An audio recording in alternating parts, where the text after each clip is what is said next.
So this morning our neighbor duck came over as usual, but this time he brought some little friends. Look at them. Aren't they cute? They're young. They still squeak. That one's a tufted duck. See a little pom-pom on its head, just like Edith. So cute.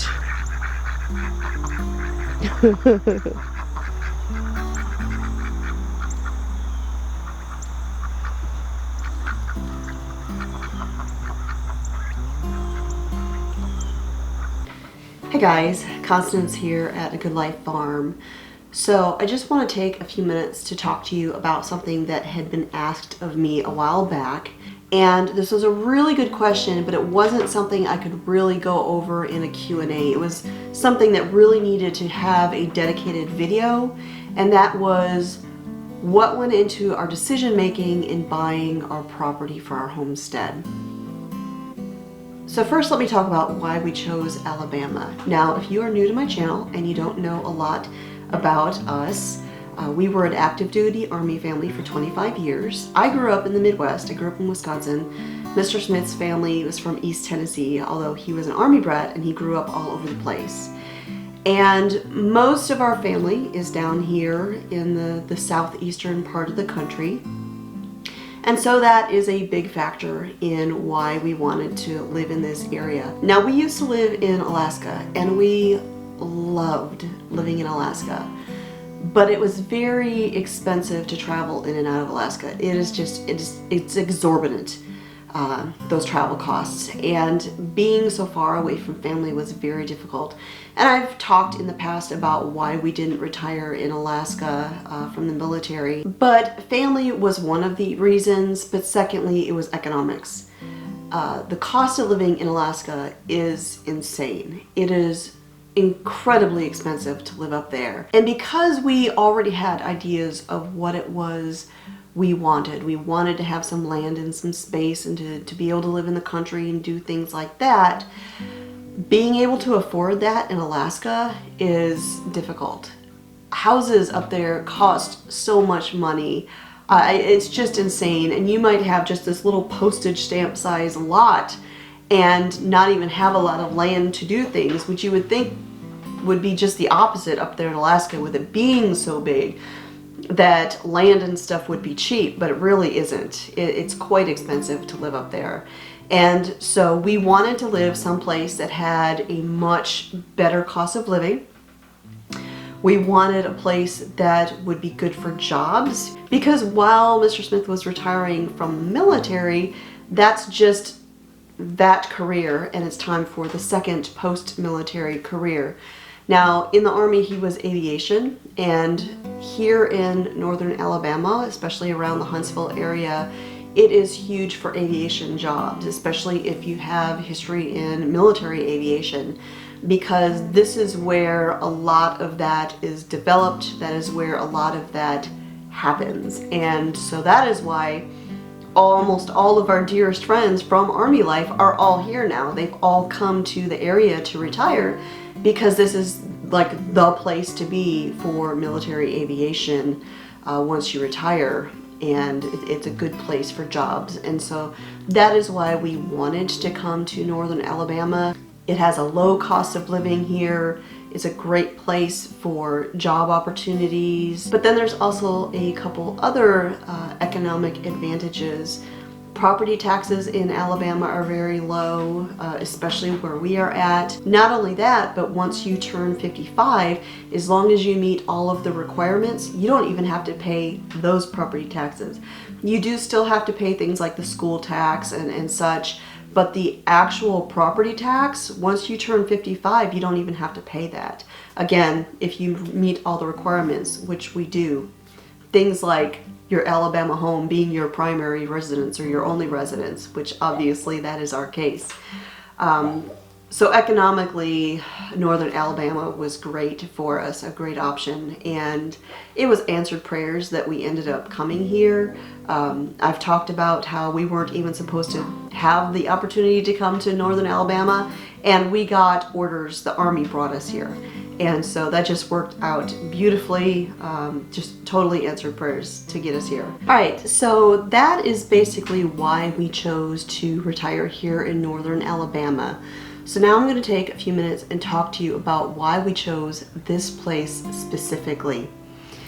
Now, when we were contacting our realtor, we had made two lists. We had our personal list, which was our wish list, our dream list. Wouldn't it be great if our property had this or this or this? But that was our list. The real list, the important list, was our must-have list, and that is the list that we gave to our realtor. And it had all of the things that we absolutely had to have for our property, for our home, for us to even consider buying it.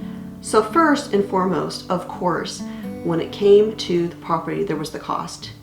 Even though we could have spent a lot more money than we did, we knew that because this was going to be our forever home, our retirement home, our long-term grow old home, we did not want to spend a ton of money.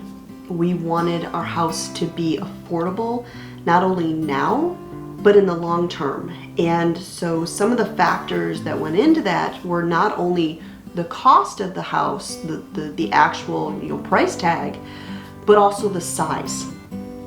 A lot of times you'll see people talking about needing to downsize because they have too much house and things like that. Well, the bigger the house, and while it's great to have a big house, and I've had some pretty big houses over the years, the bigger the house, the higher the utility bills. And so we knew we didn't want to have something too big. Now, at the time, we lived on Redstone Arsenal, and we lived in military housing, and it was one of the smallest houses we had lived in a long time. But even though it was a smaller home, all of our stuff did fit in that house. And so I went through and I measured the house to see exactly what the square footage was. And when we were searching, we knew as long as the house was at least about the size of that house on Redstone, then everything that we had would fit in that house and it wouldn't be too terribly cramped. So that house there on Redstone was about 1,600 square feet. This house that we bought here is a little bit smaller. It's about 1,560. And while it has been a little bit of a challenge adjusting to the smaller size, that has just encouraged me to declutter and simplify and things like that. And so there's positives that came out of that as well. So number one was cost, both in the present and in the long term as far as upkeep. Now, another factor for the home was we wanted it to be in fairly good condition. We were fine with an older home as long as it had been kept up and just didn't look like it was going to turn into a money pit. We did see another home when we were house hunting that was just precious, and it was in really good condition. It had great character, and we loved that house. It was because of the land, which is something I will get into here in just a second. This house, when we bought it, was only 9 years old, so we knew that pretty much everything would be up to date as far as codes, the wiring and all that stuff, and we shouldn't have to worry about anything at least anytime soon. We knew we wanted to have 3 bedrooms at least, and that's exactly what we have here. Another factor that we looked at as far as the house itself was we wanted a 1-story home. We knew that this is long term. We knew that this was planting roots, growing old in, and we wanted 1 story because we didn't want to have to deal with staircases in our old age, Lord willing. Now, there is 2 steps coming in each of the doors. We are elevated a little bit, but it's not big staircases. And so if we absolutely had to, we could build a ramp out there up those 2 little steps, but it's not terribly difficult to get in and out of the house. And so everything on the inside is all 1 level, and that was really important to us. So this house here, it's a ranch style home, and everything is all on 1 level, which is exactly what we were looking for. So those are basically the must-haves for the house itself. And then there were the things that we needed on the outside. Like I mentioned, we had lived in many different homes over the years: apartments, townhomes, farmhouses, subdivisions, and We knew we wanted a place where we would not have to deal with a bunch of neighbors. We wanted to have some privacy. We wanted to have some space between us and other people. And looking at the amount of land that we wanted, we figured with the things that we wanted to do, we wanted to be able to garden, we wanted to have chickens, we wanted to have goats someday, and other things like that, we figured we would need at least a minimum of 5 acres of land. That would give us a space to do what we wanted, but also should be enough of a buffer that no other houses would be right on top of us. So 5 acres was our minimum. Ideally, we wanted closer to 10. So this property here is 9.6 acres, which is right at that wish list size. Not only do we have the room to do the things that we wanted to do, but we also have the room to do some of our wish list items, such as being able to hunt on our own property. I enjoy hunting, but I don't enjoy having to leave early in the morning and go someplace else to do it. I've done that in the past, and that's fine. I just know that I'm going to be more apt to get out there in a tree stand if I don't have to drive someplace else to do it. And so here we have the space to do not only the things that we wanted to do, but the things that we'd hoped we'd be able to do. We have the space between us and our neighbors. We really only have 2 houses that are near us. We can see one of the houses, but it's not so close that I can hear their conversations on my porch. You know what I mean? I can see the house over there, but it's far enough away that I don't feel like it's imposing on my privacy or anything like that. And so that just worked out beautifully. Another one of the things that I really wanted to have with our property was access to some sort of water source, whether it was a pond or a lake or a creek. You know, if there was ever some sort of emergency, and I did a video recently about my water filter that I have, how you could take water out of a ditch and you can drink it in case of emergency if you put it through that filter.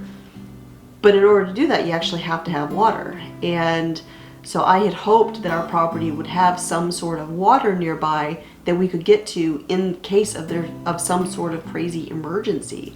And we do have that. We have a creek. It's back there in the woods, but it is a year-round creek. It's always there. It's pretty substantial, and it might be a little bit of a walk through the woods, but if there was some sort of emergency, it's there. And not only could we get water from there, but we can fish back there and all of that. And so we have that as well, which was kind of sort of on the must list, but also on the wish list. And that kind of checked the box for that as well. So for the most part, those were the things that we were looking for when it came time to house hunt and look for our forever home where we could homestead and live the life that we had wanted to for so long. Those are the factors that went into choosing this house in particular. Now, I do wish it had things like an actual barn. We have a shed out there that's a storage shed that looks like a barn, but I would have loved to have had an actual barn. And there was 1 or 2 properties that we looked at that did have them, but the houses or the land were just not the right thing. And so while I would love to have a barn, this property didn't have it, and that's okay.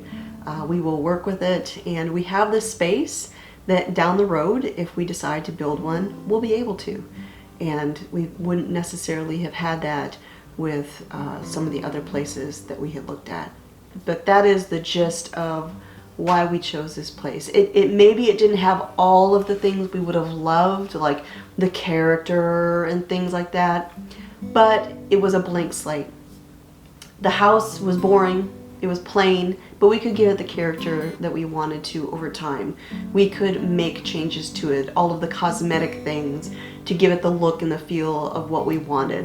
So I hope that answers some of the questions that you guys had on why we chose the property that we did. If you have questions about maybe something that I didn't answer or something else you would like to know about the process that we went through in doing this, leave them in the comments down below and I will be sure to address them. So that is it for today. Thank you for joining me here again at A Good Life Farm, and I will talk to y'all next time.